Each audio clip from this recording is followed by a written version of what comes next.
যে 7 জন এইআরওকে সাসপেন্ড করা হয়েছে তার মধ্যে ময়নাগুড়ির এইআরও ডালিয়া রায়চৌধুরীও রয়েছেন। কি বলেছেন তিনি শোনাবো।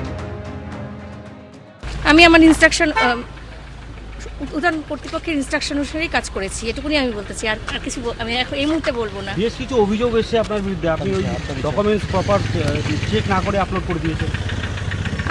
আমার তরফ থেকে আমি 100% দিয়েছি, এরপরে আমি আর কিছু বলবো না। আপনাকে কি ঊর্ধ্বতন কর্তৃপক্ষ এইভাবে কাজ করতে বলেছিল নাকি? আমি করিনি।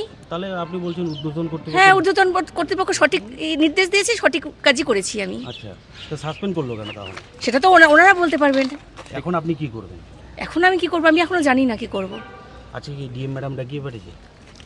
এসআইআর এ অনিয়ম, কর্তব্যে গাফিলতির অভিযোগ রয়েছে এই 7 জন এইআরওর বিরুদ্ধে। একেবারে তাদের সরাসরি চাকরি থেকেই সাসপেন্ড করলো জাতীয় নির্বাচন কমিশন। নির্বাচন কমিশন সূত্রে আর কি তথ্য রয়েছে আমরা জানবো, তবে জানিয়ে রাখি আপনাদের যে 13 রাজ্যে এসআইআর এই প্রথম সরাসরি সরকারি আধিকারিকদের সাসপেন্ড করা হলো। আমি চলে যাবো আমাদের প্রতিনিধি রুমা পালের কাছে। রুমা,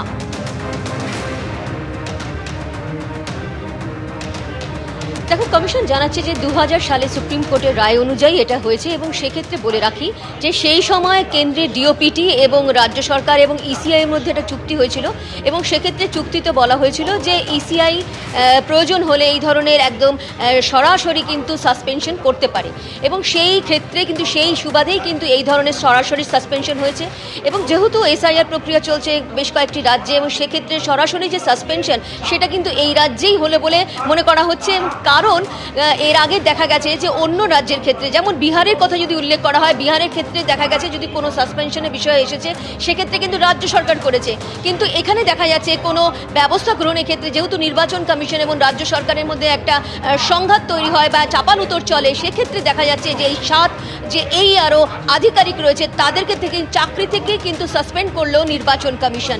এবং সবথেকে বড় কথা, এই যে সাসপেনশন কিভাবে উঠতে পারে, কমিশন জানাচ্ছে যে রাজ্য সরকার চাইলে কমিশনের একদম নির্বাচন কমিশনের সঙ্গে তারা কথা বলতে পারবেন। নির্বাচন কমিশন অবশ্যই যদি মনে করে, তাদের রিপোর্টে যদি সন্তুষ্ট হয় এবং সেক্ষেত্রে নির্বাচন কমিশনের যদি পারমিশন থাকে তাহলেই কিন্তু এই সাসপেনশন উঠবে। অর্থাৎ একদম এই রাজ্যের ক্ষেত্রে কিন্তু সরাসরি চাকরি থেকে সাসপেন্ড করলো নির্বাচন কমিশন। এবং কি বক্তব্য তাদের? বক্তব্য এই যে আধিকারিক, এই যে এইআরওরা রয়েছেন, যাদের নাম আরও একবার বলে দিচ্ছি: সেফাউর রহমান, তিনি অ্যাসিস্ট্যান্ট ডিরেক্টর কৃষি দপ্তর এবং শামশেরগঞ্জের, এবং নীতিশ দাস, রাজস্ব কর্মকর্তা ফারাক্কার, এবং ডালিয়া রায়চৌধুরী মহিলা উন্নয়ন অফিসে ময়নাগুড়ি, শেখ মুর্শিদ আলম এডিএ সুতি ব্লক, শ্রী সত্যজিৎ দাস যুগ্ম বিডিও, জয়দেব কুণ্ডু এফইও, দেবাশিস বিশ্বাস যুগ্ম বিডিও দেবরা। অর্থাৎ এদের বিরুদ্ধে অভিযোগ কী ছিল? যে তারা ক্ষমতার অপব্যবহার করেছেন এবং কর্তব্যে গাফিলতি করেছেন। কি কর্তব্যে গাফিলতি করেছেন? দেখা গেছে যে যে যে তথ্য আপলোড করা হয়েছে সেটা কিন্তু সঠিক নয় এবং অনেক জায়গায় কিন্তু অসঙ্গতি রয়েছে। এবং কমিশন এরকমও জানাচ্ছে যে মাইক্রো অবজারভাররা তখন ছিলেন, মাইক্রো অবজারভাররাও কিন্তু তাদের বলেছেন যে এই ধরনের যে নথিভুক্ত করা হচ্ছে সেটা কিন্তু ঠিক নয়। সেক্ষেত্রে মাইক্রো অবজারভারদের কিন্তু কথা শোনা হয়নি এবং এই 7 জন এইআরও তারা কিন্তু যে ক্ষমতা পেয়েছিলেন সেটা কিন্তু ইআরওরই সমতুল। সেই কারণে এই 7 জন এইআরও তারা যে তথ্য আপলোড করেছেন এবং সেক্ষেত্রে দেখা যাচ্ছে অসঙ্গতি রয়েছে, কর্তব্যে গাফিলতি রয়েছে, ক্ষমতার অপব্যবহার রয়েছে। সেই কারণেই কিন্তু এই 7 জনকে সাসপেন্ড করা হলো এবং অবশ্যই মুখ্য সচিবের কাছে যে কালকেই চিঠি এসেছে এদের বিরুদ্ধে ডিসিপ্লিনারি অ্যাকশন নেওয়া। একদম রুমা, তুমি আমাদের সঙ্গে থাকো। এই মর্মে ইতিমধ্যেই কিন্তু মুখ্য সচিবকে চিঠিও দেওয়া হয়েছে জাতীয় নির্বাচন কমিশনের তরফে। কর্তব্যে গাফিলতি, যে ক্ষমতার তার অপব্যবহার একাধিক অভিযোগ রয়েছে। তবে এই সাসপেনশন কিভাবে উঠতে পারে? সেক্ষেত্রে যদি রাজ্য সরকার চায় তাহলে নির্বাচন কমিশনের কাছে আবেদন করতে পারে। যে রিপোর্ট দেওয়া হবে নির্বাচন কমিশন তা খতিয়ে দেখার পর চাইলে সাসপেনশন প্রত্যাহার করে নেওয়া যেতে পারে। আর এক্ষেত্রে মুখ্য নির্বাচনী আধিকারিক অর্থাৎ এইআরওদের ভূমিকা নিয়ে মুখ্য নির্বাচনী আধিকারিক মনোজ কুমার আগরওয়াল কি বলেছেন রাখবো আপনাদের। প্রত্যেক ডকুমেন্ট যে উনি আপলোড করছেন ওটা বিএলও থেকে নিয়ে, ইআরও থেকে নিয়ে, ডিও থেকে নিয়ে, সিইও থেকে নিয়ে আর ইসিআই থেকে নিয়ে, অ্যান্ড ওখানে আইটি সেটআপ যে ইসিআই আছে খুবই স্ট্রং আছে।